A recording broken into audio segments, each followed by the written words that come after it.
Parents have been given greater power to challenge a doctor's diagnosis following the death of a Melbourne toddler who was taken to see 6 medical practitioners over 4 days. 2-year-old Lachlan Black died of septicemia in August 2014.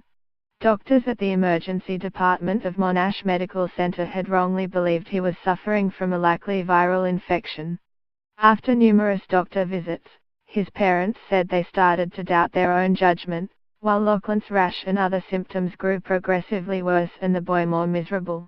"We kept being told it's just a virus and keep doing what you are doing by doctors," said Lachlan's mother, Angela Black. On Wednesday the family's concerns were validated. Coroner Rosemary Carlin held back tears as she read out her findings into the case, saying it was likely Lachlan would have survived if he received appropriate care from the outset of his final attendance at emergency. "In my view, the shortfalls in Lachlan's medical management outlined above constituted a departure from a reasonable standard of care," she said. "They appeared to have been caused by a combination of human errors and failures of the system to prevent or counteract human errors." The case has highlighted concerns that the opinions of parents are often dismissed by doctors.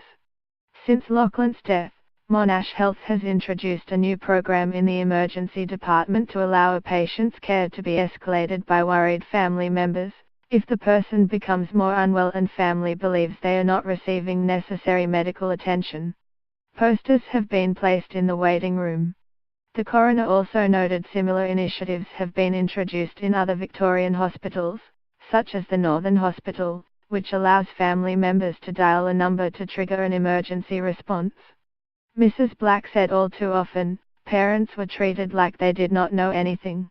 "Really, we are the best barometer of how our child is in terms of their health," she said.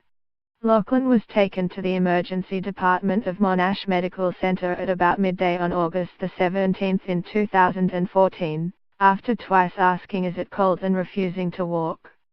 In the days prior he had already been to emergency twice, as well as seeing 2 different GPs.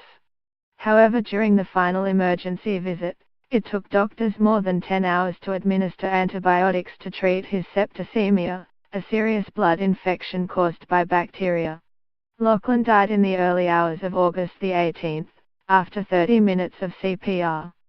Ms. Carlin said there were a number of missed opportunities by medical staff to make the correct diagnosis, including a failure to reassess Lachlan after a rash was noticed on his body at about 5:30 p.m. and his heart rate was found to be elevated. There was also a 2-hour delay in administering Lachlan's antibiotics, which Ms. Carlin said highlighted the danger of verbal orders. The reason for the delay remains unclear, save that it appears to come down to human error, she said. Ms. Carlin made a number of recommendations.